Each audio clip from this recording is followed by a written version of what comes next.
Para una constancia, doctora Patricia Molina, tiene el uso de la palabra. Sobre el proyecto, Gracias. ¿cierto, honorable Sí, concejal? sobre el proyecto. Perfecto. Solicito que los honorables concejales y concejalas presten la mayor atención a la constancia que dejamos como bancada del Polo Democrático Alternativo frente al proyecto de acuerdo número 012 titulado por medio del cual se adopta para el Plan Cultural y Turístico de la ciudad de Santiago de Cali el programa Jóvenes, Teatro y Comunidad y el Encuentro Popular de Teatro, Salud, Paz y Ambiente de Cali, que hoy se trae para su aprobación en segundo debate. La constancia de la bancada del Polo Democrático Alternativo dice lo siguiente. Dejo constancia que el proyecto de acuerdo número 012 de 2012 se enmarca dentro del artículo 355 constitucional, ya que es una forma de decretar auxilios o donaciones en favor de personas naturales o jurídicas, en este caso, y con base en la exposición de motivos y en el proyecto de acuerdo original, el beneficiario sería el Teatro Esquina Latina, quien es el creador del programa Jóvenes, Teatro y Comunidad y es una organización teatral de derecho privado. Esta es una forma de abrir la puerta para destinar recursos públicos a entidades privadas, prohibición constitucional. Dicho proyecto afecta también el principio de igualdad, porque otros grupos de teatro o artísticos en general también han desarrollado diversidad de proyectos en la ciudad y podrían aspirar a un reconocimiento similar. Como soporte de esta constancia, anexo la parte considerativa de la sentencia C-372 de 1994 de la Corte Constitucional respecto de los auxilios o donaciones. Consideraciones de la Corte. 1. La competencia. Esta corporación es competente para conocer de la presente acción de constitucionalidad de conformidad con lo dispuesto en el numeral quinto del artículo 241 de la Constitución Política, toda vez que el precepto acusado hace parte de un decreto con fuerza de ley expedido en ejercicio de facultades extraordinarias conferidas por el Congreso al señor Presidente de la República. 2. Los fundamentos de la prohibición constitucional de las ramas y órganos del poder público de decretar auxilios o donaciones en favor de personas naturales o jurídicas de derecho privado, para los efectos de dilucidar el cargo que la autora formula en contra de la constitucionalidad del artículo 6 del decreto 130 de 1976, por la presunta vulneración del artículo 355 superior, la Corte estima indispensable consultar el propósito que llevó al constituyente de 1991 a prohibirle a las ramas u órganos del poder público decretar auxilios o donaciones en favor de personas naturales o jurídicas de derecho privado. Lo anterior porque en el asunto bajo examen no puede esta corporación desatender el espíritu del constituyente, toda vez que éste se impone sobre los propios términos en que se expresa, de suerte que una simple interpretación literal resultaría en esta oportunidad insuficiente. La Constitución Política de 1886, dentro del ámbito de competencias del Congreso de la República, incluyó el fomento de empresas útiles y benéficas dignas de estímulo o apoyo, y a su vez confirió a las asambleas departamentales la facultad de fomentar industrias con los recursos propios de la respectiva entidad territorial. Esta perspectiva permaneció en vigor hasta el momento en que operó la derogación de dicha carta por parte de la Constitución del 91. Sin embargo, resulta pertinente anotar que bajo la reforma de 1945 se condicionó la referida facultad del legislativo a la estricta sujeción a los planos y programas correspondientes. De igual forma, conviene señalar que la reforma constitucional de 1968 consolidó la posibilidad de otorgar estos auxilios y ayudas no solo en referencia al Congreso, sino también respecto de las asambleas y de los consejos municipales. Artículo 187, inciso 3.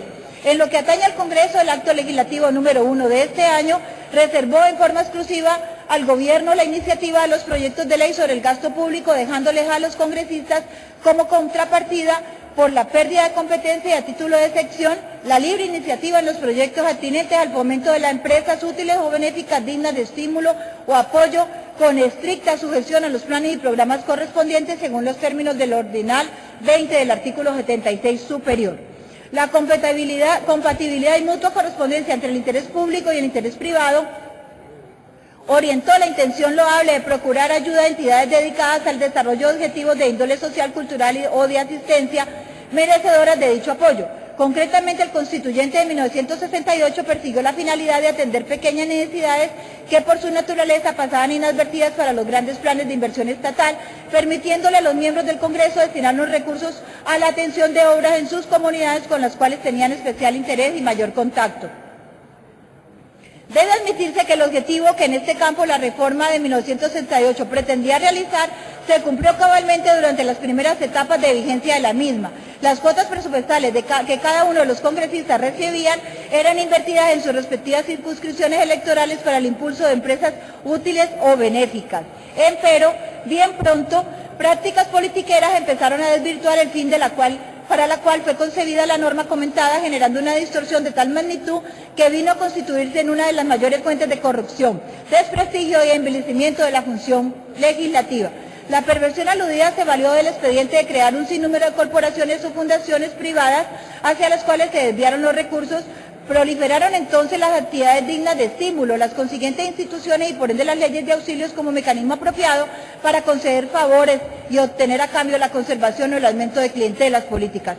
Por lo demás, la degradación del sistema de los auxilios parlamentarios condujo, entre otras cosas, a favorecer desequilibrios regionales derivados de la diferente proporción en que cada región estaba representada, sin contar las ocasiones en que el Poder Ejecutivo se reservaba una parte que luego repartía entre algunos congresistas, particularmente entre los integrantes de las comisiones de presupuesto de una u otra Cámara. Asimismo, las partidas decretadas con base en el ordinal 20 del artículo 76 superior aumentaron considerablemente en número y cuantía, a punto tal que llegaron a comprometer ingentes cantidades que por esa vía se deslizaban hasta el patrimonio personal del congresista o hacia la financiación de campañas electorales. De ahí que la magnitud de la suma no correspondiera a la eficiencia esperada del gasto público, puesto que en contraste radical con el acrecentamiento de esa fuente de despilfarro, se tornó patente la ausencia de inadecuados y efectivos mecanismos de control sobre la destinación e inversión de estos recursos. Cabe anotar que las anteriores manifestaciones patológicas expandieron el campo de su actuación debido a que las facultades que la reforma del 68 confirió en idéntico sentido a asambleas y consejos municipales fueron aprovechadas para reproducir en las diversas secciones territoriales los vicios que a nivel nacional habían creado carrera. Importantes sectores de la opinión pública hicieron explícito rechazo de semejantes conductas que contribuyeron decisivamente a deformar la imagen del Congreso. Ello explica por qué el proceso que condujo a la expedición de la Carta Política de 1991 muestra una notable insistencia en la reforma de esta institución vital para la democracia.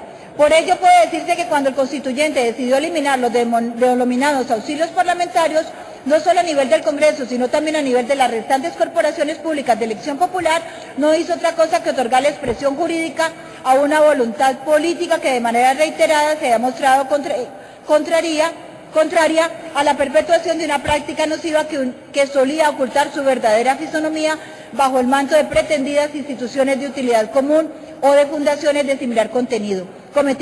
Sobre el particular conviene remitirse a la exposición de motivos del proyecto de acto constituyente de vigencia inmediata, por medio del cual algunos dignatarios buscaban que la Asamblea Nacional Constituyente dictara en forma urgente medidas tendientes a controlar los abusos derivados del manejo de los denominados auxilios parlamentarios. En efecto, dicha oportunidad se afirmó.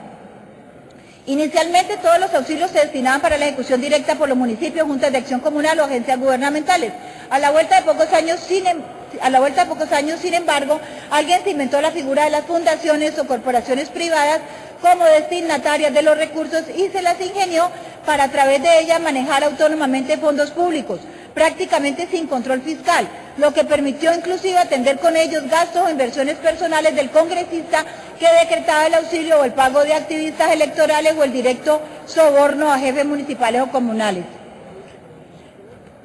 Así sigue, no voy a leer el resto de este punto, pero voy a seguir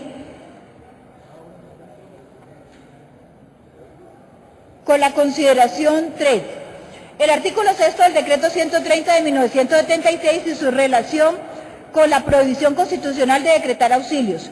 Como se señaló anteriormente, la Carta Política radicó la posibilidad de que las ramas u órganos del poder público decreten en favor de personas de derecho privado cualquier auxilio o donación, básicamente por 3 motivos y buscando una finalidad.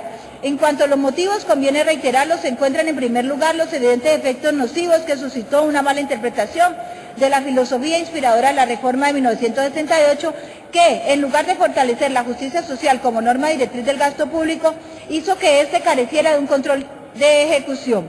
En segundo lugar, los recursos públicos destinados a la entidad privada se estaban manejando con un criterio que no siempre coincidía con los planes y programas de desarrollo, desconociendo así la obligación de procurar el bienestar común, la consolidación de un orden justo y la prevalencia del interés general. Finalmente, la línea determinante en la distribución de recursos no era propiamente la justicia, sino la liberalidad. Es decir, no había un criterio de dar a cada cual según sus necesidades y de acuerdo con un plan basado en el interés general, sino que se destinaban los bienes del Estado de conformidad con la voluntad subjetiva y algunas veces arbitraria del individuo facultado para ello. En cuanto al fin que busca la norma superior que radica los denominados auxilios parlamentarios, artículo 355 de la Constitución Política, es claro que se procura que exista un control previo y posterior al destino y ejecución de los dineros públicos destinados a la realización de actividades conjuntas de interés público o social, siendo esa la razón de ser del contrato que se estipula en el inciso segundo del artículo superior en comento. Siguen 6 párrafos siguientes y siguen lo siguiente. Sentadas las anteriores premisas, procede la Corte a examinar las implicaciones constitucionales del artículo 6 del decreto 130 del 76. Dicha norma establece que las personas jurídicas que se creen para fines de interés público o social sin ánimo de lucro y con participación de capital estatal y privado se regirán por las normas correspondientes previstas en la legislación civil. Debe esta corporación señalar que esta disposición contraría lo preceptuado en el artículo 355 superior por 2 razones principales. A. Presidente, una moción de procedimiento. Estoy leyendo una constancia, no sé cuál es el procedimiento. Presidente, una moción de procedimiento. Para una moción de procedimiento. Es que se está leyendo una constancia sobre un proyecto y el ponente no está.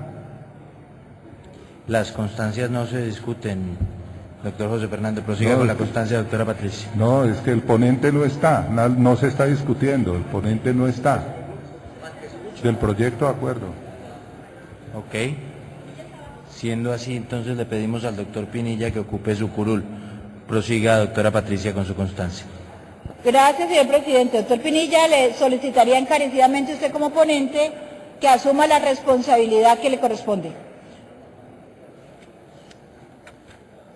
Decía que estas dos son las dos principales razones para examinar las implicaciones constitucionales del artículo 6 del decreto 130 de 1976. A. Las personas jurídicas que se creen para fines de interés público social sin ánimo de lucro y con la participación de capital estatal y privado son personas de derecho privado para efectos del artículo 355 de la Carta Política. Si bien la Corte no desconoce la discusión existente respecto del régimen jurídico aplicable a las entidades que se creen con capital mixto, como en este caso las fundaciones de que trata el artículo 6 del decreto 130 de 1976, debe señalar que para los efectos del asunto bajo examen, estas son personas jurídicas de derecho privado. Sigue, pasamos al literal B. La participación del Estado en las fundaciones de capital mixto, según lo establece el artículo 6 acusado, se constituye en una negociación ajena a cualquier tipo de control y por ende prohibida por el artículo 355 de la Carta Política. Pasamos al literal 4. La posibilidad de que el Estado pueda participar junto con los particulares en actividades de interés público o social. Recuerdo que esto es una parte de la sentencia. La Carta Política establece en sus artículos 1 y 2 que Colombia es un Estado social de derecho participativo y pluralista cuya finalidad esencial es, entre otras, la de promover la prosperidad general, facilitar la participación, garantizar los principios y deberes consagrados a nivel constitucional, asegurar la convivencia pacífica y la vigencia de un orden social justo y proteger a todas las personas en su vida, honra, bienes, creencias, derechos y libertades. Esos compromisos del Estado colombiano se fundamentan en gran parte en el calificativo de Estado Social de Derecho, cuyos alcances constitucionales han sido definitivos por esta Corte en los siguientes términos. Abre comillas. Por lo menos 3 postulados se desprenden del artículo 1 de la Constitución Política. A. El Estado es definido a través de sus caracteres esenciales. B. Los caracteres esenciales del Estado tienen que ver no solo con la organización entre poderes y la producción y aplicación del derecho, sino también y de manera especial con el compromiso por la defensa de contenidos jurídicos materiales.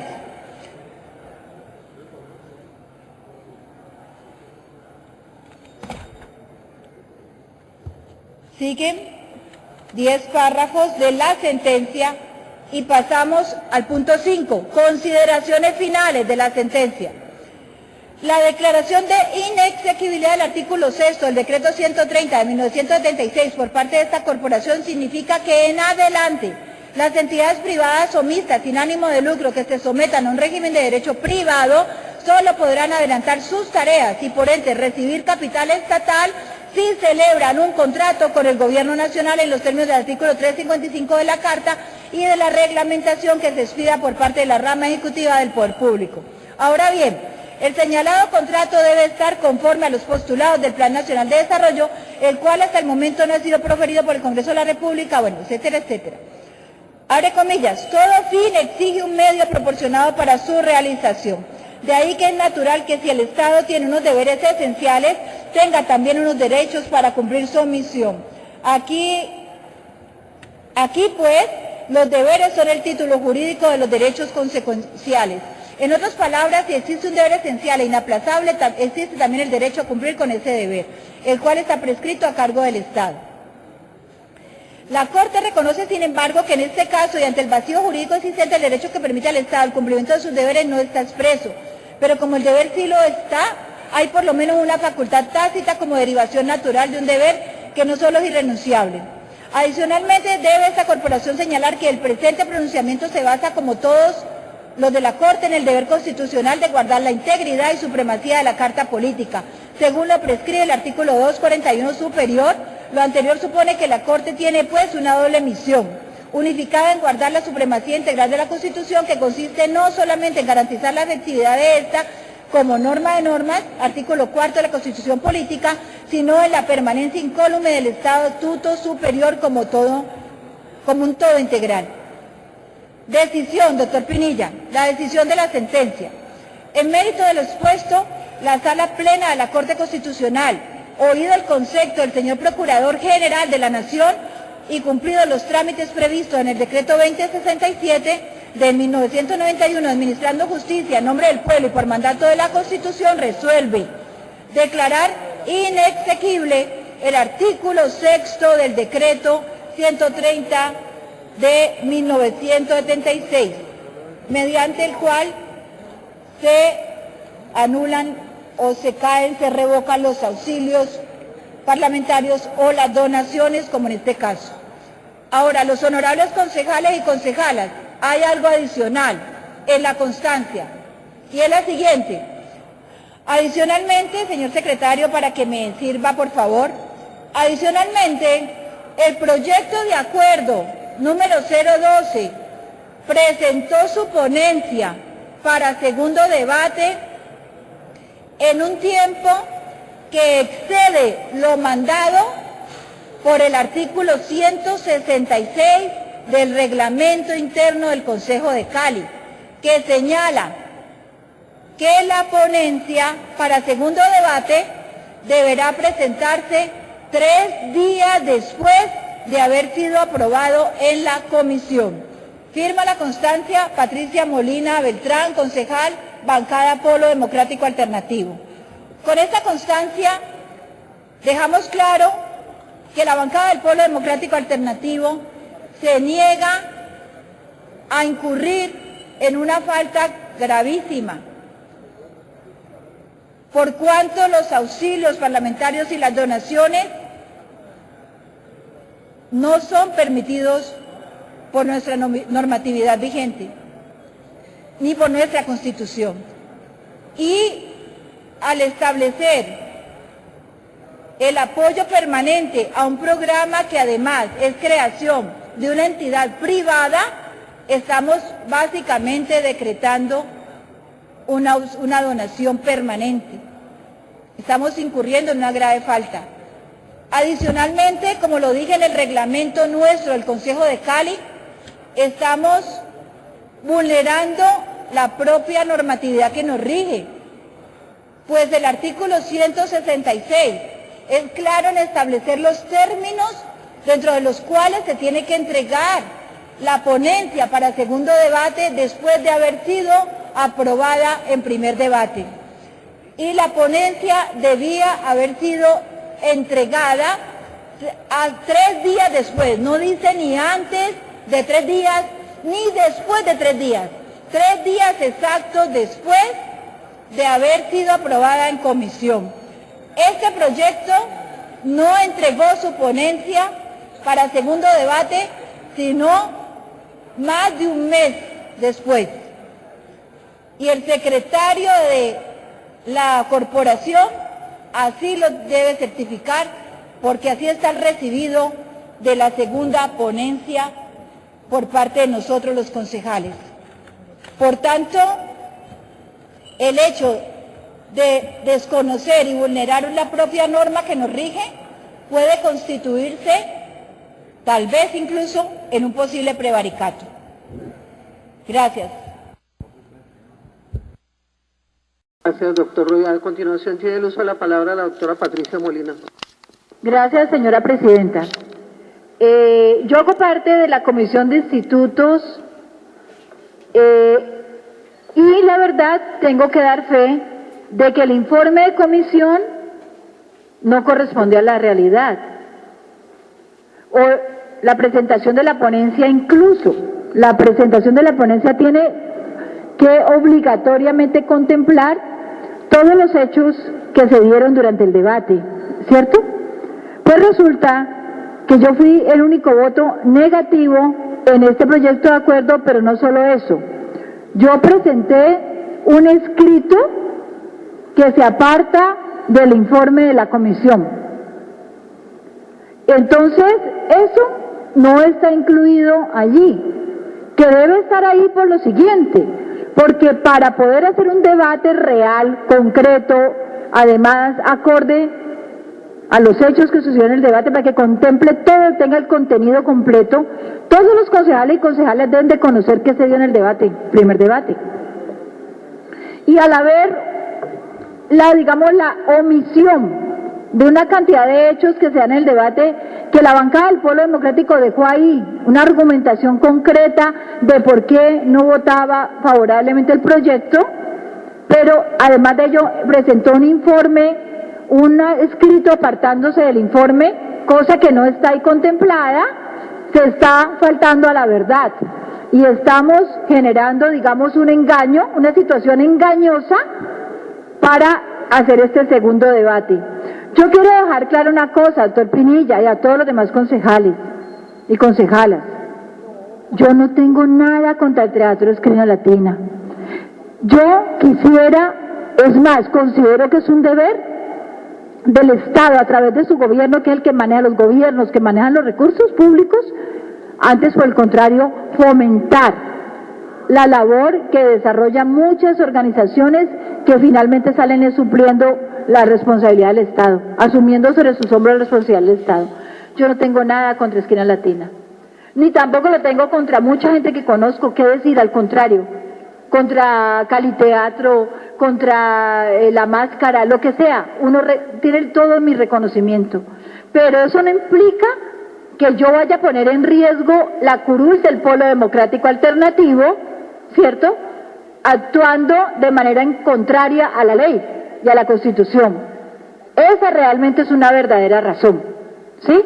Entonces yo no voy a actuar en contrario a la ley y a la Constitución, no voy a poner en riesgo la curul del Polo, cayendo en una serie de posibles delitos, incluso delitos. Entonces yo, la verdad, por eso dejo las constancias que tengo que dejar.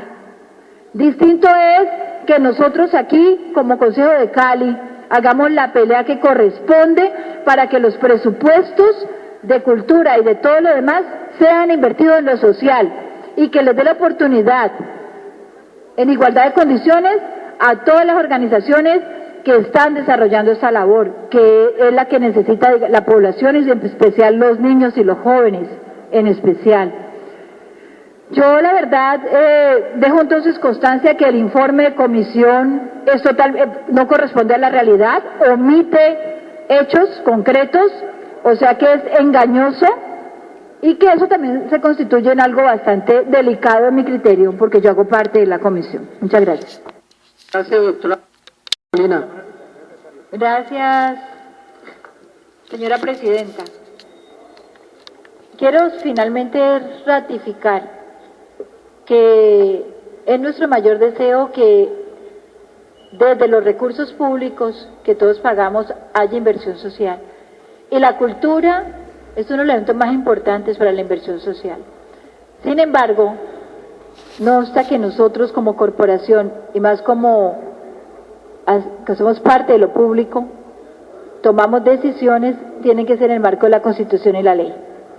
Por tanto, la bancada del Polo Democrático ratifica que esa, digamos, es su argumentación. Mire que hoy vemos que prácticamente el acuerdo trata de acomodarse en su articulado para no generar una obligatoriedad de recursos públicos, lo que nos da la razón a la bancada del Polo Democrático Alternativo, doctor Pinilla. La razón que expusimos desde el primer debate, desde la comisión, hoy, doctor Pinilla, está ratificada. Por lo menos intentan cambiar o quitar esa obligatoriedad. Sin embargo, doctor Pinilla, y para los demás concejales, les recuerdo por qué votamos negativo el Polo Democrático Alternativo.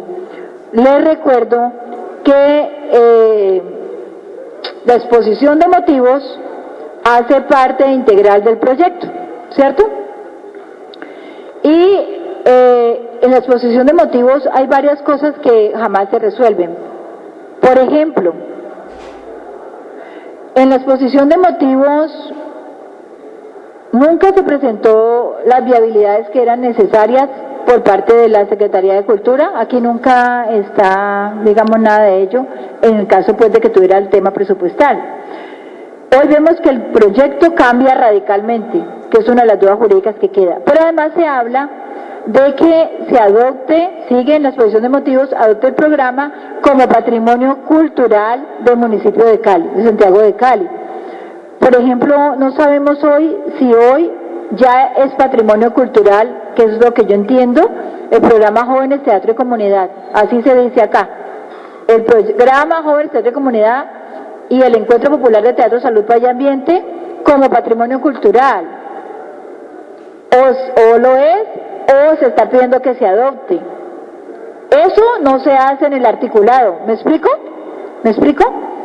La exposición de motivos dice: el presente proyecto de acuerdo busca adoptar para el plan de cultura y turismo el programa Jóvenes Teatro y Comunidad y el Encuentro Popular de Teatro, Salud, Paz y Ambiente como patrimonio cultural del municipio de Santiago de Cali, con el propósito de conservar las tradiciones culturales de miles de caleños.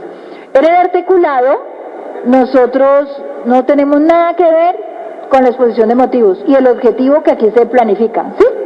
Entonces, el proyecto que se está aprobando y que se está terminando de aprobar ahora tiene una diferencia, una contradicción y unas diferencias enormes con el proyecto inicialmente presentado y su objetivo planteado.